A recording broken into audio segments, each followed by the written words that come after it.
Bonsoir, j'espère que vous allez bien. Oui, aujourd'hui la vidéo va se faire de nuit et ça se fait à domicile à la maison chez moi.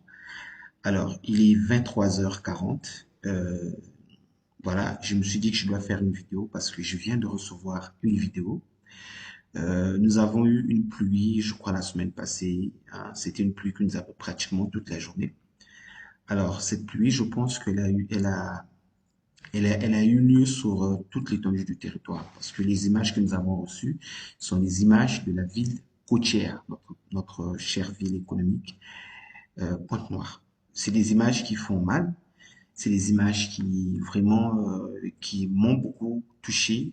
Vous voyez l'heure à laquelle je fais la vidéo parce que je me suis dit non, je peux pas dormir comme ça. Il faut en parler. Il faut continuer à éveiller les consciences. Ce que nous voyons sur cette vidéo-là, c'est écœurant.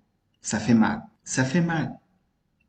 Et nous ici, on va continuer à sensibiliser. On va continuer à parler. C'est nous qui salissons la ville. C'est nous qui mettons toute la saleté que nous voyons là. Si les ruelles sont sales, c'est nous. Si les caniveaux là sont pleins de sable, de chassés, de bouteilles, de déchets, c'est nous. Si nos quartiers sont pleins de poubelles là, de déchets, de ménagères, c'est nous. Moi, je n'ai jamais vu un député venir jeter la poubelle dans la rue. Si on va partout là où à Verda a mis des poubelles, le Congolais ne veut même pas jeter sa poubelle dans la poubelle. Il ne veut pas. Le Congolais, il a une bouteille entre les mains. Il prend de l'eau. Il finit de boire, c'est tout. Il ne va pas balancer cette bouteille-là dans la poubelle. Il va la balancer dans le caniveau. Ou là, sur la route où tout le monde passe. Mais vous devez comprendre que les déchets plastiques sont un danger pour notre environnement. Ces déchets plastiques-là, que nous balançons ici et là, créent des inondations. On entend bien le mot plastique. On n'a pas dit poudre, on a dit plastique. Ça veut dire que face à l'eau, le plastique ne se plie pas. Si dans un caniveau, on a 100 bouteilles de plastique, face à une vague d'eau de pluie qui va arriver, l'eau ne va jamais circuler.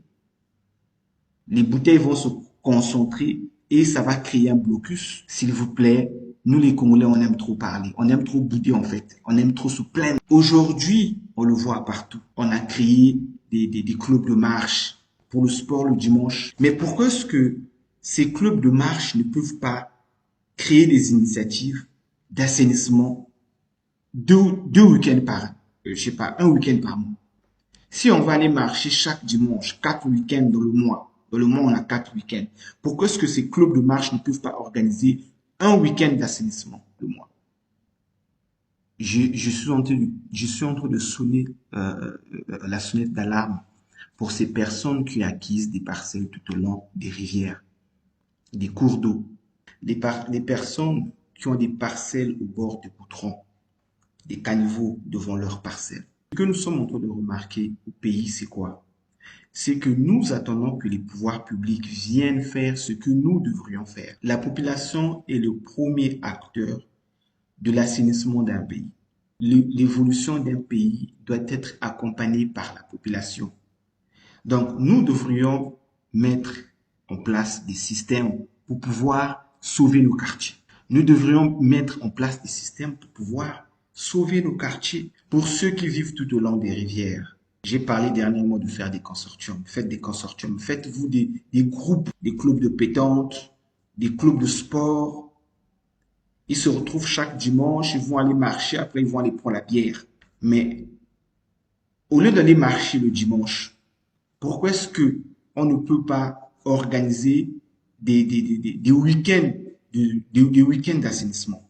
Curer un caniveau, c'est aussi du sport. C'est faire travailler ses biceps. Dimanche, on peut s'arranger. Les dimanches, on peut s'arranger. Certains vont curer les caniveaux. Certains vont assainir telle zone. Ce que nous avons vu sur ces vidéos, en train de parler, ce dont j'ai parlé dans ma précédente vidéo. On prend tout ce qu'il y a comme déchets ménagers, déchets mécaniques, déchets plastiques. On en voit dans les caniveaux. On en voit dans les rivières. Les rivières sont devenues des poubelles. Les rivières sont devenues des poubelles. Nos rivières ne circulent plus. Lorsqu'on était petit, on allait se laver même dans ces rivières. Ces rivières étaient propres.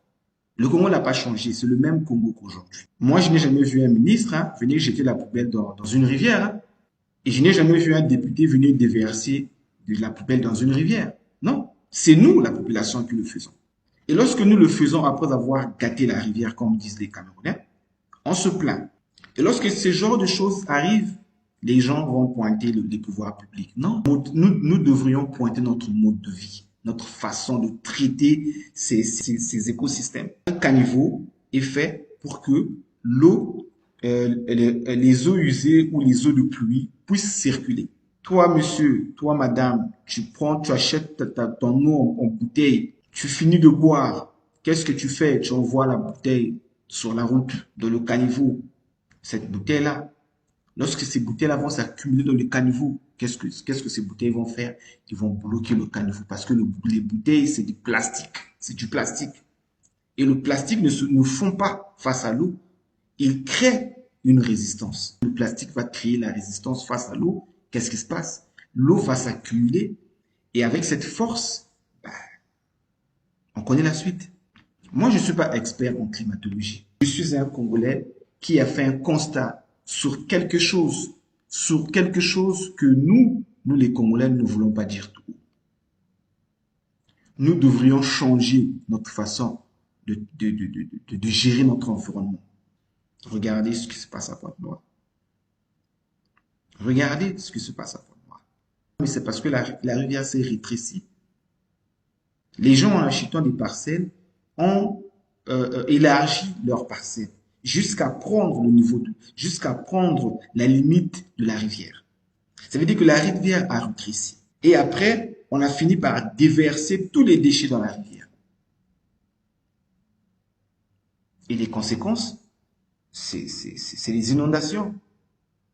On a vu une parcelle, c'est le caniveau qui est juste devant. Et le caniveau a débordé. Le caniveau là n'a pas débordé parce que c'est à cause de l'eau, non. C'est parce que le caniveau est plein. Mais dans ce même quartier où l'eau a débordé, il y a des jeunes, il y a des chefs de quartier, il y a des chefs de bloc. Ils font quel boulot? Ils font quoi? Mobiliser la jeunesse, ils font quoi? Qu'est-ce qu'ils font pour pouvoir gérer ce problème? Les activités communautaires, pourquoi est-ce qu'on ne les fait plus? Est-ce que pour faire une activité communautaire, on a besoin que le député du quartier, le député de la zone ou bien le maire de la zone vienne voir les gens pour faire comprendre à ces personnes-là de faire une activité communautaire? Non. Prenons des initiatives. Faisons quelque chose pour nos quartiers. Chers amis, en tout cas, faisons des efforts. Moi, j'attire plus l'attention aux chefs de quartier, aux chefs de bloc. Initiez des activités communautaires dans vos secteurs. Vous avez des responsabilités. S'il vous plaît, mobilisez les gens de vos quartiers. Regardez là où ça ne marche pas, surtout en cette période de saison de pluie. Alors, comme on dit, trop parler nuit. En tout cas, il fait nuit aussi. Je vous souhaite une très bonne nuit à tous. Que ce message édifie beaucoup de personnes. Que ça nous pousse tous à prendre conscience de la réalité climatique. Que les effets climatiques sont réels. Oh.